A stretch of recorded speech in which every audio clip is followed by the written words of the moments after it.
Gaslight নামক একটি British American thriller cinema রয়েছে, যেটি ১৯৪৪ সালে মুক্তি পায়। এই সিনেমার গল্পটি এমন এক দম্পতিকে ঘিরে, যেখানে স্বামী তার স্ত্রীর মানসিক অবস্থা নিয়ে খেলা করতে শুরু করে। গল্পের নায়িকা পলা যখন তার প্রাক্তন চাচি মারা যান, তখন সে তার চাচির সম্পত্তি ও গহনা পায়। এরপর পলা গ্রেগরি নামক একজনের সাথে বিবাহবন্ধনে আবদ্ধ হয় এবং তারা লন্ডনে চাচির পুরনো বাড়িতে থাকতে শুরু করে।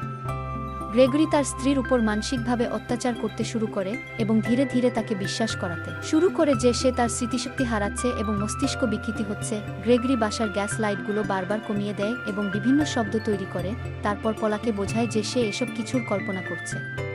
পলা ধীরে ধীরে বিশ্বাস করতে শুরু করে যে তার মানসিক সমস্যা হচ্ছে, কারণ তার স্বামী প্রতিনিয়ত তাকে এই ব্যাপারে ভুল ধারণা দেয়।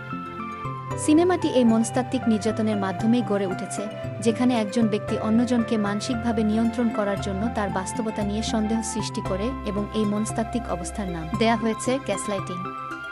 এখান থেকেই নাকি গ্যাসলাইটিং শব্দটির উৎপত্তি হয়েছে। গ্যাসলাইটিং কি?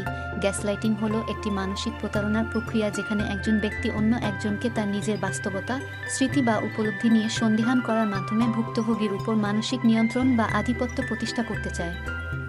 গ্যাসলাইটিং এমন এক ধরনের মানসিক নির্যাতন, যা অধিকাংশ ক্ষেত্রেই এত সূক্ষ্মভাবে ঘটে যে শিকার ব্যক্তিটি নিজেও বুঝতে পারে না যে সে নির্যাতনের শিকার। সাধারণত এটি শুরু হয় ছোটখাটো ঘটনা দিয়ে, কিন্তু ধীরে ধীরে এর প্রভাব বাড়তে থাকে। গ্যাসলাইটিংয়ের চক্র। গ্যাসলাইটিংয়ের প্রক্রিয়া সাধারণত কয়েকটি পর্যায়ে ভাগ করা যায়। অস্বীকার। নির্যাতক শিকার ব্যক্তির কথাবার্তা ও অনুভূতিগুলোকে নাকচ করে দেয়, যেমন তুমি অতিরিক্ত ভাবছ বা এসব কিছুই ঘটেনি। এর ফলে শিকার ব্যক্তি নিজেকে ভুল ভাবতে শুরু করে। বিভ্রান্তি। পরবর্তী ধাপে নির্যাতক বিভ্রান্তি তৈরি করতে শুরু করে। সে এমন কথা বলে যা সরাসরি শিকার ব্যক্তির বাস্তবতার সঙ্গে মেলে না। উদাহরণস্বরূপ, তুমি কখনোই আমাকে ভালোবাসোনি বা তুমি সব সময় ভুল সিদ্ধান্ত নাও। দোষারোপ ও বিচ্ছিন্নতা। নির্যাতক তার শিকারকে দোষারোপ করে, তোমার জন্যই এটা হলো, এবং শিকার ব্যক্তির সামাজিক সাপোর্ট সিস্টেম থেকে তাকে দূরে সরিয়ে রাখে। এর ফলে শিকার ব্যক্তি একাকিত্বে ভুগতে শুরু করে। গ্যাসলাইটিং এর শিকার হওয়ার লক্ষণ এবং প্রভাব।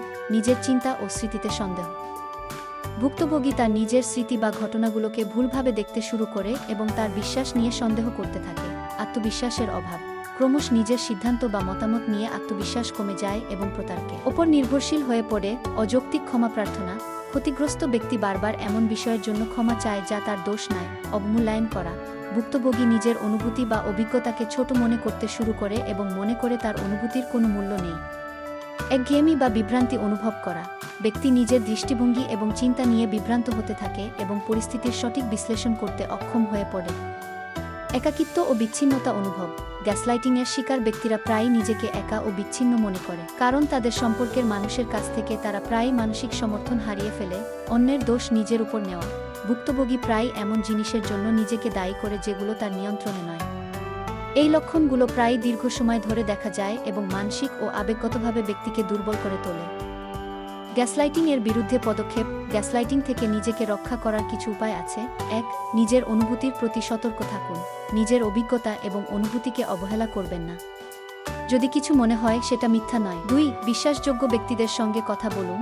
বন্ধুবান্ধব, পরিবার অথবা পেশাদার কাউন্সেলিং নিন যারা আপনার অনুভূতি এবং বাস্তবতা সম্পর্কে সহানুভূতিশীল। ৩. সীমা নির্ধারণ করুন।